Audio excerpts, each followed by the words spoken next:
Ok. Salut, c'est Monsieur Greux. J'ai vu beaucoup de vidéos sur le Mi Mix 2S. Avant de faire une vidéo, avant de vous parler d'un smartphone, bien évidemment, je le prends un peu en main, je regarde comment il marche. Mais surtout, je regarde beaucoup ce que dit un peu tout le monde. Voilà, tout le monde. Pour faire une opinion. Non pas pour influencer mon test ou modifier ma perception de voir les choses, mais tout simplement pour vraiment être au fait de ce qui se dit sur un produit. Je le fais en règle générale avant de faire tous mes tests. Et là aujourd'hui, je voulais vous parler de ce produit-là. Le Mi Mix 2S de Xiaomi. J'ai testé il n'y a pas très longtemps le Mi Mix 2, j'ai déjà fait une vidéo pour vous en parler. Et là, je me suis dit, pourquoi pas tester ce fameux Mi Mix 2S? Parce que sur le papier, en tout cas, je trouve vraiment intéressant. Il a un design qui tranche avec tout ce qu'on peut retrouver cette année en 2018. Il va plus loin, il va bousculer les codes.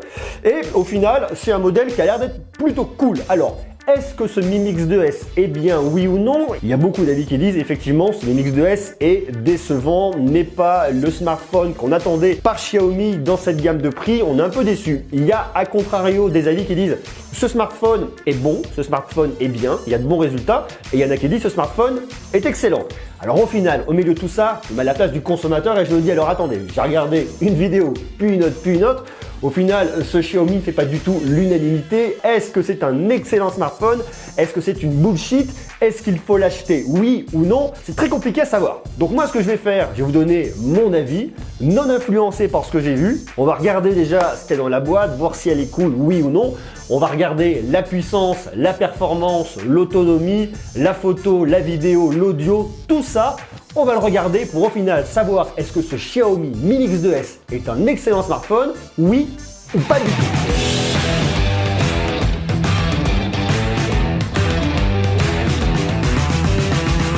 J'aime beaucoup quand ça commence comme ça parce qu'effectivement, il y a un peu de fight, il y a un peu d'enjeu. Première chose, on va l'ouvrir. Moi, ce que j'aime bien déjà sur la boîte, c'est que ça change par rapport aux différents packaging qu'on peut retrouver chez Xiaomi, notamment sur les produits d'entrée de gamme. Ça, c'est le 6A, c'est un produit d'entrée de gamme de Xiaomi. Vous voyez, ça change vraiment. On n'a pas cette couleur, on n'a pas ce petit format compact, on a quelque chose de beaucoup plus sympa. On passe. On va maintenant regarder à l'intérieur lorsqu'on l'ouvre. Ça, c'est un effet waouh. Non pas sur le produit, mais sur le packaging. Vous avez tout d'abord un petit message de Lei Yun, qui est le fondateur de Xiaomi, qui vous met un petit message sympathique, toujours plein de valeurs, pour expliquer un peu l'ADN et l'essence de ce produit. C'est ça qui est génial hein, sur ce genre de produit, c'est le fait d'avoir différents degrés d'ouverture. Donc là, on a ce petit message de bienvenue. Et là, vous arrivez, bim, le produit Mi Mix 2S sur votre gauche. Sur votre droite, vous avez votre petit câble USB Type C vers USB. Ici, vous avez votre adaptateur secteur. Et là, nous avons le Mi Mix 2S. Viens par là, mon petit. Ah, là, il y a tout qui vient. Produit très joli. On va le regarder en détail dans quelques instants. On continue de voir ce qu'il y a dans cette boîte. Donc, pour le coup, hop, j'enlève ça. Un autre degré d'ouverture avec la petite languette qui vient là, dans lequel nous avons... Ah, cool. Alors, ça, c'est joli. Vous voyez ? Super bien intégré, très bien fait. Votre petite pique pour unir votre tiroir de 4 SIM. Vous avez ici un adaptateur USB Type C, prise jack. Parce que sur la bête, vous n'avez absolument aucune prise jack. Après Apple, voilà que Xiaomi s'y met sur son modèle haut de gamme, c'est dommage. À l'intérieur, nous avons quoi? Toujours un petit mot sympathique. Il y a un côté très premium dans cette dock. Une petite coque pour venir positionner sur votre smartphone. L'heure est maintenant venue de regarder ce fameux smartphone. Petite languette qui vient protéger vos capteurs, hop, votre appareil photo. Là, ça vous indique qu'il y a du NFC, double tiroir de carte SIM, bon voilà. Voilà la bête. Design simple, sobre, efficace. Ici, c'est le modèle noir. Il existe également un modèle blanc. Vous avez un dos en céramique incurvé qui vous permet de la recharge par induction. Xiaomi a privilégié la céramique là-dessus plutôt que le verre. A priori, selon eux, ça serait plus solide. Néanmoins, je vous conseille quand même de les protéger. D'ailleurs, en parlant de protection, on va essayer celle qui est fournie à l'intérieur. C'est pas vilain. Et puis surtout, ça a le mérite d'être dans la boîte, d'être inclus avec votre produit. Donc ça, c'est plutôt cool. Ce que j'aime là-dessus, c'est cet écran. C'est vraiment quelque chose de différent par rapport à ce qu'on peut retrouver ailleurs sur le marché. C'est-à-dire que déjà d'une, vous n'avez pas d'encoche en haut, ça change. Je ne vais pas dire que c'est mieux, que c'est moins bien, mais juste que c'est différent et que ça change. Et ça, pour le coup, c'est vraiment intéressant. Quasiment pas de bord. Si vous regardez bien sur les côtés, sur le haut, il n'y a quasiment pas de bord. Et ça aussi, je dois reconnaître que c'est vraiment un point positif. Point entre guillemets un peu négatif, mais qui réellement n'en est pas un, c'est la grande bordure en bas. Pourquoi vous avez une grande bordure en bas? juste parce que vous avez ici votre appareil photo. Et qu'à un moment, il faut bien connecter votre écran à quelque chose. Donc les connecteurs se trouvent sur le bas. C'est différent, ça change. Par rapport au smartphone, vous avez des encoches en haut et des grandes bords sur le bas. Sur le coup, c'est pas mal. Donc on a un peu plus de place utile. C'est vraiment pratique. Je trouve un peu épais par rapport à ce qu'on peut retrouver sur d'autres modèles. Mais globalement, c'est du point de chipotage. Donc c'est franchement pas grand chose. À l'arrière, il est assez élégant. La céramique est sympa. Il y a quand même quelques traces de doigts. De toute façon, sur les smartphones avec des dos en verre ou des dos en céramique, les traces de doigts, vous les aurez, mis à part avoir des dos en plastique, où effectivement, là pour le coup, il n'y a pas de traces de doigts. Ce typologie de produit, c'est plutôt normal. Vous avez un écran IPS LCD de 5,99 pouces, de diagonale, un format 18/9e, une résolution de 2160 par 1080 pixels, c'est du FHD+, à 403 ppi. La gamme de couleurs, c'est du DCI-P3. Pinch to zoom, hop, paf. Je vois ici que j'ai effectivement des toutes petites bordures sur le côté, c'est plutôt pas mal. Je retrouve ici cette grosse bordure à droite, forcément où j'ai mon capteur photo, mais qui globalement ne me dérange pas. J'en profite, c'est quand même pas mal. Je vais rogner un peu dans l'image, mais ça, c'est un grand classique aujourd'hui. Par contre, ici, j'ai pas d'encoche qui vient m'embêter, donc je profite vraiment de ma vidéo complète. Et ça, c'est plutôt pas mal. Ce qui est plutôt bien sur ce modèle, c'est que vous pouvez régler les contrastes et la couleur. Vous pouvez mettre des couleurs un peu plus chaudes qui vont permettre d'éliminer la lumière bleue, notamment pour éviter une fatigue oculaire. Il y a pas mal de possibilités, et ça, pour le coup, je dois reconnaître que c'est top. C'est un smartphone qui accepte de la recharge sans fil grâce à son dos en céramique, avec la charge QI sans fil. Par contre, il va falloir vous acheter un chargeur en plus parce qu'elle ne sera pas inclus dedans. Au niveau autonomie, vous avez une batterie de 3400 mAh. L'autonomie est plutôt correcte. Vous pouvez tenir une journée. Ça dépend bien sûr, une fois de plus, de votre utilisation. Si vous utilisez à fond les jeux, si vous êtes tout le temps dessus à l'allumer en train de regarder ce qui se passe, forcément, il va se décharger beaucoup plus rapidement. Si par contre, vous l'utilisez de temps en temps pour regarder vos emails, aller sur vos réseaux sociaux, utiliser quelques applications, vous pouvez tenir une journée sans aucun problème. À noter qu'en une heure, vous l'avez quasiment rechargé à 100%, 80%. Donc, c'est plutôt pas mal. Vous pouvez mettre soit une, soit deux cartes SIM directement dedans. Ici, pas d'extension carte micro SD. Donc, vous allez forcément rester soit en 64 Go, soit en 128 Go de stockage. Côté performance, on trouve un Snapdragon 845 qui est aujourd'hui le processeur le plus puissant de chez Qualcomm. 6 Go de RAM. Je vous ai dit en stockage, c'est soit 64, soit 128 Go. C'est une machine qui fonctionne plutôt bien. Et vous avez une puce graphique, c'est une Adreno 630. Qu'en est-il de l'appareil photo de ce Mi Mix 2S? Vous avez un double module photo à l'arrière à la verticale, 2 fois 12 mégapixels. Le premier va être une lentille grand angle avec une stabilisation optique sur 4 axes avec une ouverture de f1.8. Le deuxième va être une objectif de longue focale, également 12 mégapixels avec une ouverture de f2.4. Les objectifs sont des Sony IMX 363. Normalement, la qualité est au rendez-vous, c'est ce qu'on va aller voir tout de suite à l'extérieur. Ce Mi Mix 2S a à l'arrière un double objectif qui va vraiment vous servir pour le mode portrait, pour avoir vraiment un flou d'arrière-plan, quelque chose qui se détache complètement. Mais surtout, ce qui est pas possible de ce produit, c'est l'autofocus dual pixel qui va vraiment venir faire le point, quelque chose de très précis. Et surtout, moi ce que j'apprécie énormément, c'est la stabilisation optique sur 4 axes. Ça, c'est un régal. En vidéo, vous pouvez filmer en 4K, en 1080p et en 720p à 30 images par seconde. Et il y a également du slow motion en 720p et en 1080p à 240 images par seconde. Là, je suis dans le noir. Dans le noir, j'ai éteint toutes les lumières du studio. Il n'y a absolument aucune lumière, juste une petite source de lumière à travers des volets. Autant vous dire que franchement, c'est pas terrible. Et malgré tout, ça fonctionne. Alors, effectivement, il y a beaucoup de bruit, l'image n'est pas extraordinaire. C'est normal, de l'autre côté, c'est pas fait pour faire des vidéos dans le noir. Je vous rappelle qu'on est quand même sur un smartphone qui coûte entre 500 à 600 €. On va pas lui demander la lune, mais le rendu, malgré tout, est quand même correct. Qu'en est-il de la caméra de selfie? C'est vraiment une question intéressante parce que c'est vraiment le parti pris de Xiaomi d'avoir posé une petite caméra en bas ici. Regardez, ça vous le marque, Rotate your phone. C'est-à-dire que très clairement, Xiaomi prend le parti de se dire on met une caméra de selfie en bas et on avertit l'utilisateur en lui disant de retourner son smartphone au moment où il veut faire un selfie. Je dois reconnaître que dans l'idée, c'est un peu osé, mais c'est vraiment bizarre. C'est-à-dire que vous êtes là avec votre smartphone, hop, vous voulez prendre une photo et vous devez forcément le retourner. C'est-à-dire que pour faire des selfies un peu rapides, c'est pas ce qu'il y a de mieux. Et effectivement, retourner un smartphone, ça va assez vite, mais sur le coup, c'est assez bizarre en termes d'usage. Après, ça reconnaît tout de suite extrêmement bien mon visage, d'autant plus qu'il y a des applications qui prennent pas du tout ça en charge, et ça, Xiaomi l'avait pas forcément anticipé. Je vous prends l'exemple de Snapchat, par exemple. C'est-à-dire que ça va me faire des photos tête à l'envers. Je vais donc partager des photos de moi, la tête à l'envers, à moins de faire une photo avec l'appareil photo et ensuite de l'importer dans Snapchat, ce qui fait que je ne pourrais pas bénéficier des filtres sur les Snapchat.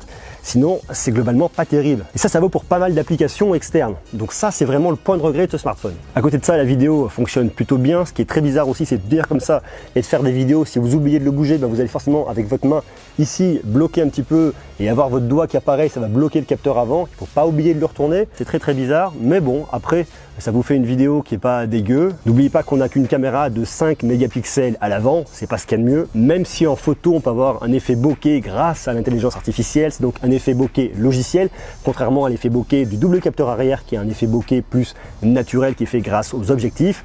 Ça fonctionne, c'est pas horrible, c'est pas non plus ce qu'il y a de mieux, mais une fois de plus, je reste persuadé que placer ce capteur photo ici en bas, c'est quand même très particulier. Côté photo, je dois reconnaître que je suis franchement surpris. J'ai lu un peu tout et son contraire, des avis plutôt positifs, des critiques au contraire assez négatives. Et je dois reconnaître que je suis vraiment, mais vraiment très surpris. Je trouve que ça fonctionne extrêmement bien. L'autofocus fonctionne très bien, les couleurs sont très bien rendues, les contours sont très nets, le rendu est vraiment bien. Je suis vraiment satisfait du Mix 2S. Sur les photos, sur le capteur principal, le mode portrait également fonctionne très bien. Vous avez des contours qui sont très bien dessinés, un vrai flou d'arrière-plan, quelque chose qui est vraiment bien. Alors j'ai testé un faible luminosité, c'est là un petit peu où le bas blesse. Une fois de plus, on est sur un smartphone qui coûte entre 500 à 600 €.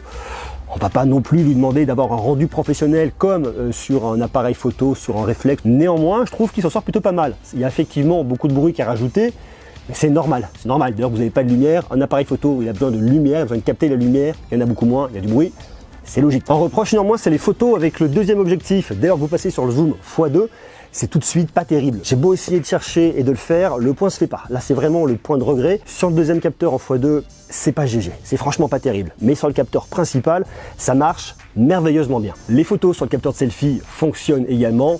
C'est correct. On va pas se mentir, c'est pas non plus extraordinaire, c'est pas aussi bien que ce qu'on peut avoir à l'arrière sur le capteur photo principal, mais ça fonctionne, ça fait franchement le job. Et le DAS, qu'en est-il du DAS? Parce qu'on parle jamais du DAS. Le DAS, c'est le débit d'absorption spécifique pour les téléphones mobiles, lorsque vous le posez à l'oreille. Il a un DAS qui est de 0,542 watts par kilogramme. Il faut savoir que la limite, elle est de 2. À 2, c'est quand même relativement fort, 0,52 watts par kilogramme.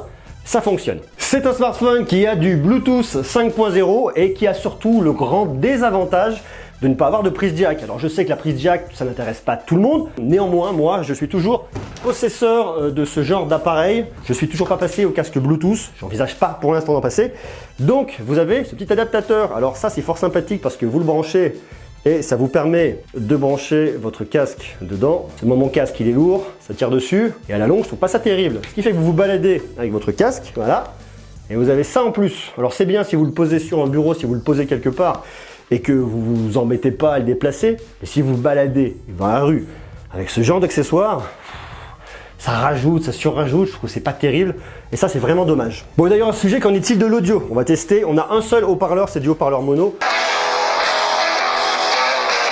L'audio, ça fonctionne, il y a du son. On n'a pas de haut-parleur stéréo. Mais pour écouter de la musique sur votre smartphone, ça va très bien. Maintenant, qu'en est-il du côté du casque? Bon, ça fonctionne, c'est pas énorme, c'est pas le truc qui vous envoie le plus de son qui crache à fond. J'ai passé la limite. Effectivement, vous avez un message d'alerte en disant attention, vous allez vous abîmer les oreilles. D'ailleurs, je vous dis attention, faites attention également à vous, ne poussez pas le son trop fort. Ça va, il y a du son. Là, je suis dans un milieu très calme. J'imagine que dans un milieu où il y a du bruit à l'extérieur, ça risque d'être un petit peu limite. Je vous conseille pour ça de prendre un casque actif qui va vraiment vous couper du son extérieur et qui vous évitera de pousser le son à fond sur ce type de casque. Voilà, ça, c'est vraiment un conseil. Du point de vue de l'OS, on est sur un Android 8.0 avec un MIUI 9.5. Ça fonctionne. Ce qui pourra perturber certaines personnes, c'est qu'effectivement ici, il n'y a pas de tiroir d'application, notamment pour tous les grands fans, je dirais, d'Android. Vous pouvez aller le chercher, il n'y en a pas. Cette surcouche, moi, elle ne me dérange absolument pas. Là, on parle vraiment d'une question de goût personnel. Savoir si ce genre de choses vous plaît, oui ou non. C'est donc l'heure du bilan final. Au final, est-ce que ce Xiaomi Mi Mix 2S est intéressant, oui ou non? Est-ce que vous pouvez vous positionner dessus? C'est un produit qui est disponible en 64 Go à 499,90 €, 500 €, et en 128 Go à 600 €, 599,90 €. Voilà. Le processeur Snapdragon 845 fonctionne. Ici, le double objectif avec des Sony. Ça fonctionne, c'est pas mal, c'est pas idéal, je vous l'ai dit tout à l'heure, sur l'appareil photo, lorsque vous passez en zoom x2, c'est moyen, faible luminosité, ça fonctionne, c'est pas non plus extraordinaire, mais une fois de plus, on est sur un smartphone, donc il faut rester réaliste. On va pas s'attendre à avoir des choses qui font des merveilles sur un smartphone, mais je vous le dis, pour de la photo classique à l'arrière, c'est top. L'autofocus Dual Pixel fonctionne extrêmement bien. Ce que je regrette vraiment sur cet appareil, moi, c'est vraiment la caméra à l'avant. Vous voulez faire une photo, vous devez le retourner pour vous prendre en photo. Je trouve que c'est un petit peu un non-sens parce que ça rajoute un geste supplémentaire alors que d'autres smartphones l'ont pas. Si ça ne vous dérange pas, c'est un smartphone qui est plutôt pas mal. Je regrette néanmoins effectivement, comme je vous le disais, sur des applications tierces comme Snapchat, comme Instagram, ça soit pas du tout adaptable à le retourner. Une fois de plus, j'imagine pas que Snapchat, Instagram ou les autres vont développer spécialement cette fonctionnalité pour faire plaisir à Xiaomi pour le modèle Mi Mix 2S et le Mi Mix. Voilà, ça c'est un petit peu le point un peu bizarre. Malgré tout, ça a le mérite d'être un appareil qui est quand même assez atypique, pas d'encoche. Pour le coup, les détracteurs de l'encoche sont très contents. Donc ça, je trouve que c'est vraiment le point positif, quelque chose de vraiment atypique. Donc, est-ce que vous devez acheter ce smartphone? Est-ce que vous pouvez en tout cas vous positionner dessus? Ça dépend. Ça dépend de vous. Si le fait qu'il n'y ait pas d'encoche, vous trouvez ça génial. Au contraire, si vous aimez l'encoche, ça allait bloquer un petit peu dessus. Si cette caméra en bas vous bloque pas, vous pouvez y aller. C'est un appareil photo qui est top sur le capteur principal avec le dual pixel. Ça fonctionne à merveille. Maintenant, ça en bas, je me répète, mais c'est très bizarre. En termes de prix, il est positionné, mais par rapport au OnePlus 6, il est quand même un petit peu cher. Je mets toujours une fois de plus des grands guillemets quand je dis ça. Le OnePlus 6 a un écran OLED de 6,28 pouces. Là, vous avez un écran de quasiment 6 pouces. C'est du IPS, c'est une dalle LCD. Elle fonctionne, attention, elle fonctionne très bien. Les couleurs sont ok, les contrastes fonctionnent. Vous aurez quand même plus de contrastes et des couleurs beaucoup plus éclatantes sur une dalle OLED. Pour voir que vous êtes sensiblement sur le même prix, c'est un peu le point de regret. Ce que j'aime en plus sur le OnePlus 6, qui est sur ce produit, c'est la dash charge, c'est la recharge rapide. Bon, en un clin d'œil, vous allez recharger votre smartphone. En plus de ça, sur le OnePlus 6, vous avez aussi 8 Go de RAM. Bon, voilà. Tout ça à mettre un petit peu dans la balance. Je pense que ce qui va réellement orienter votre choix au final sont des goûts personnels. Une question d'encoche, une question de design, une question d'affinité avec la marque. Je trouve que c'est un bon smartphone. Si vous vous y retrouvez dans tout ce que je vous ai décrit, si les petits bémols que je mets en avant vous posent pas de problème, vous pouvez y aller, vous ne serez pas déçus. D'autant plus que Xiaomi est arrivé en France il n'y a pas très longtemps, ils gèrent leur SAV directement. Donc ça c'est plutôt top. D'ailleurs, si ce produit vous intéresse, je vous ai mis des liens dans la description pour le trouver au meilleur tarif. Dites-moi vous ce que vous en pensez. Est-ce que vous pourriez vous laisser tenter par ce Mi Mix 2S? Est-ce que vous l'avez? Est-ce que vous l'avez déjà acheté? Parce que c'est un produit qui est déjà sorti sur le marché. Si vous l'avez, dites-moi ce que vous en pensez. Est-ce que vous en êtes content? Est-ce que cette petite caméra-là vous pose problème?